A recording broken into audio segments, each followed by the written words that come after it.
Hello student, welcome to YouTube study. Myself Dinesh Yadav. आज की इस वीडियो में बात करेंगे UP board class 12th Hindi. और आज की इस वीडियो में देखिए गद्य साहित्य से 9 मोस्ट इंपॉर्टेंट मतलब कि क्वेश्चन लेकर आए हैं, जो कि बहुविकल्पी में क्वेश्चन आता है वही है, और इसका आंसर सहित आपको याद कराएंगे। तो वीडियो को पूरे एंड तक देखिए। 9 जो लाए हैं ना, काफी इंपॉर्टेंट है। और इसके बाद एक महत्वपूर्ण यहाँ पे आपको गद्यांश भी बताएंगे।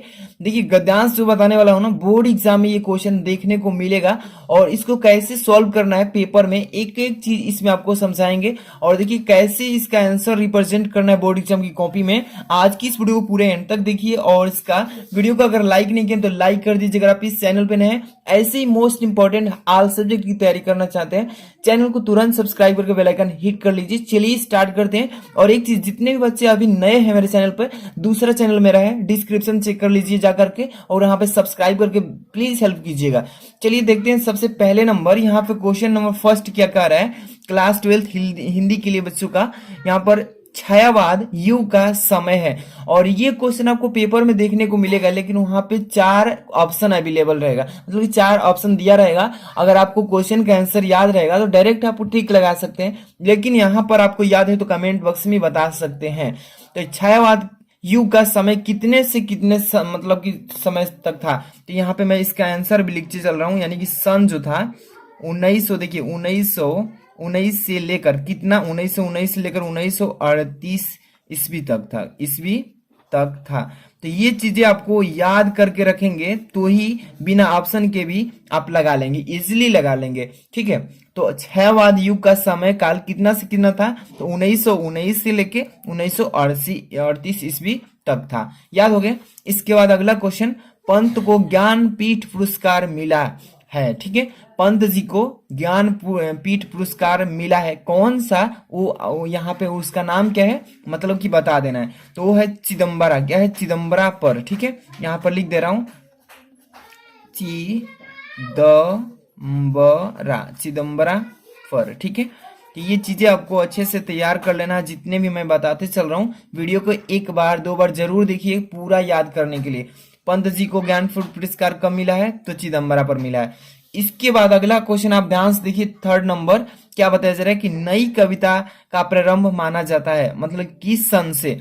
नई जो कविता है इसका प्रारंभ माना जाता है किस सन से, तो नई कविता का सन जो माना जाता है 1943 ईस्वी से, 1943 ईस्वी से माना जाता है। सो इसलिए इसको अच्छे से तैयार कर लीजिएगा। ओके है ना। इसके बाद अगला क्वेश्चन देखते हैं 4 नंबर। ध्यान से देखते चलिए कि क्वेश्चन आपके लिए काफी इंपॉर्टेंट है। जितने भी बच्चे 2022 में पेपर देने वाले हैं, समझिए कि उन लोगों के लिए काफी इंपॉर्टेंट क्वेश्चन सेलेक्ट किया गया है। देखिए 2021 में और 20 में जितने भी क्वेश्चन आए हैं ना, वो उसी को सिलेक्ट किया गया है, और बार बार रिपीट कर रहा है, इसलिए इसको आपको बताया जा रहा है, इसलिए तैयार करके रखिएगा। ओके, अगला क्वेश्चन देखिए, जयशंकर प्रसाद की रचना है। जयशंकर प्रसाद जी की कोई एक रचना बता सकते हैं। अगर ऑप्शन में जो दिया होगा, अगर याद होगा वही लगाएंगे। ठीक है, तो जयशंकर प्रसाद की रचना कौन सी है, तो चित्रधारा है, बता सकते हैं चित्रधारा। ठीक है बाबू, इस तरीके से आपको अच्छे से तैयार कर लेना है।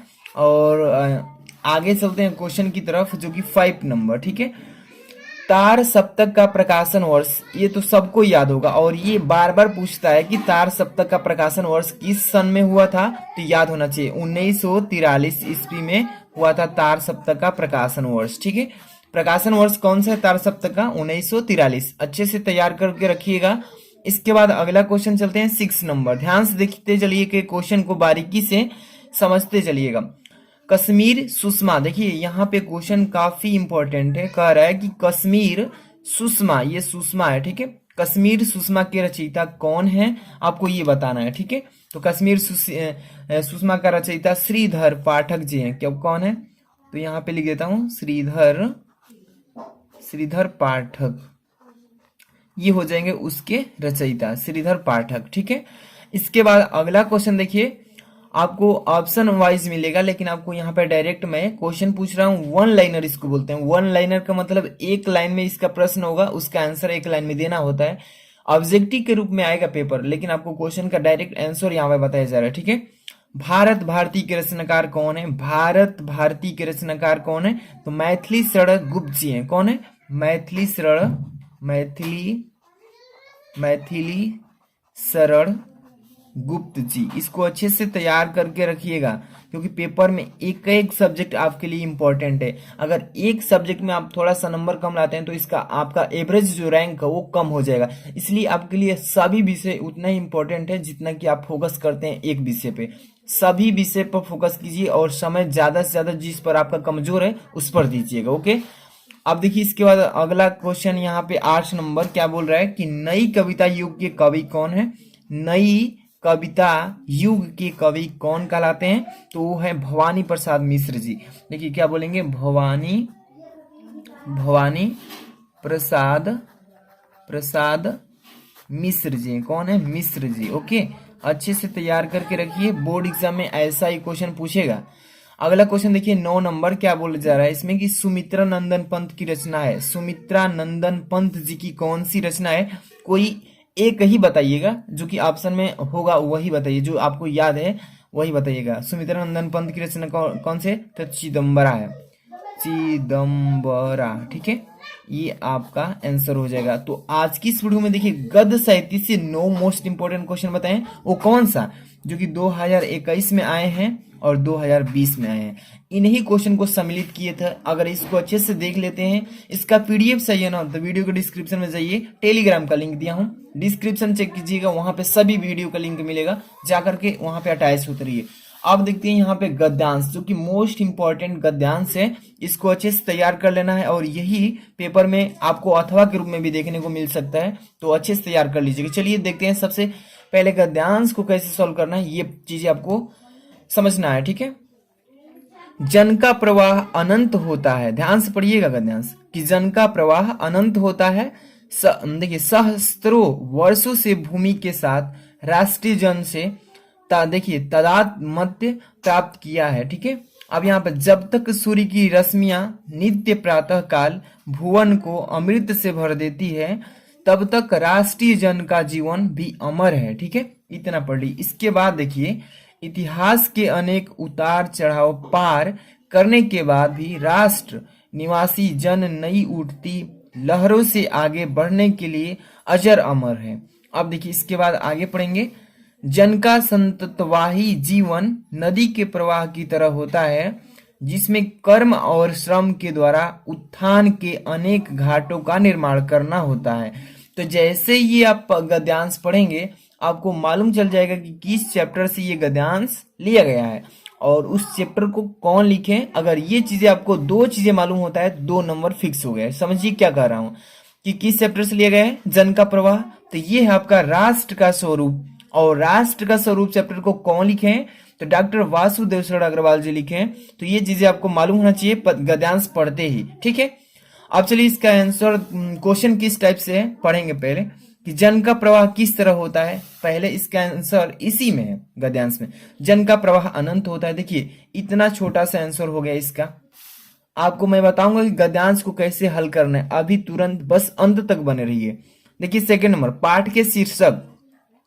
शीर्षक का मतलब होता है कि पाठ का नाम क्या है, एवं लेखक मतलब उस पाठ को कौन लिखे, और यहाँ पे नाम बता दीजिएगा, 2 नंबर मिल जाएगा। ओके, इस पर भी 2 नंबर, इस पर भी 2 नंबर, इस पर भी 2 और इस पर भी 2, यानी कि 2 2 4 2 6 2 8, यानी 10 नंबर आपका गद्यांश में मिलेगा। ओके, इसके बाद रेखांकित अंश की व्याख्या कीजिए। अभी ये क्या होता है रेखांकित अंश, समझिए इसको। देखिए जितना भी अंडरलाइन किया हूं, जितने भी वाक्य हैं, वाक्य के नीचे जितने भी अंडरलाइन किया गया है, उस वाक्य का भाव क्या कर रहा है, उसको वाक्य का भाव प्रदर्शित करना है, रेखांकित अंश का व्याख्या करना है। यही चीजें अभी समझाएंगे, इसको अंत तक देखिए।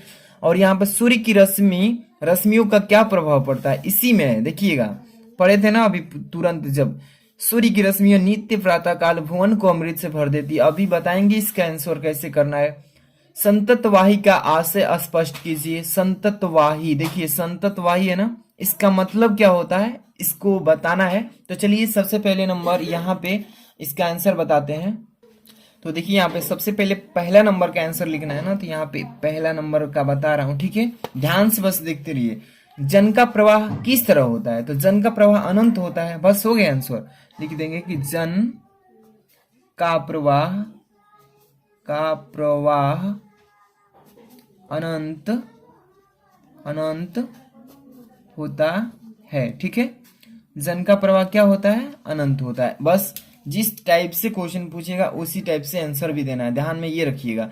पाठ के शीर्षक एवं पाठ के लेखक कौन है, तो चलिए यहाँ पे सबसे पहले दूसरा नंबर बता रहे हैं, ठीक है। तो ध्यान से देखिए, पहले नंबर यहाँ पे लिख लेंगे पाठ के शीर्षक, पाठ के शीर्षक यहाँ पे पढ़ी पढ़ी दे दीजिए, यहाँ पे लिख लीजिए पाठ के शीर्षक यानी पाठ का नाम राष्ट्र का स्वरूप है, राष्ट्र का स्वरूप, ठीक है। ये हो गया पाठ का स्वरूप। इसी तरीके से आप लिख सकते हैं या आप दूसरे भी तरीका से लिख सकते हैं। और यहाँ पर पाठ का शीर्षक हो गया लेखक का नाम, यहाँ पे लेखक के नाम, चलिए लेखक का नाम क्या है, वासुदेव शरण अग्रवाल जी हैं, तो यहाँ पे लिख देता हूं डॉक्टर वासुदेव शरण अग्रवाल जी हैं, ठीक है। इस तरीके से आपको लिख लेना है, अग्रवाल, वासुदेव शरण अग्रवाल जी, ओके। इतना आपको क्लियर समझ में आ रहा है। इसके बाद अगला क्वेश्चन देखते हैं क्या बोल रहा है इसमें, रेखांकित अंश की व्याख्या कीजिए। चलिए कौन सा रेखांकित अंश है इसमें, समझिए, इसको अच्छे से समझिएगा। जन का प्रवाह अनंत होता है, अब यहां तक देखिए, कहां तक, अमर तक। चलिए पढ़ेंगे नहीं तब तक समझ नहीं पाएंगे। जन का प्रवाह अनंत होता है, सहस्त्रों वर्षों से भूमि के साथ राष्ट्रीय जन ने देखिए तादात्म्य प्राप्त किया है। जब तक सूर्य की रश्मियां नित्य प्रातः काल भुवन को अमृत से भर देती है, तब तक राष्ट्रीय जन का जीवन भी अमर है। तो इसी लाइन का भाव बताना है। तो देखिए इसका मैं बता देता हूँ व्याख्या, यहाँ पे बताता हूँ रेखांकित अंश का। यहाँ पे आप हेडिंग लगा लेंगे बाबू, देखिए तीसरा नंबर ना, रेखांकित अंश की व्याख्या, ठीक है। अब क्या कह रहा है इसको अच्छे से थोड़ा समझिएगा।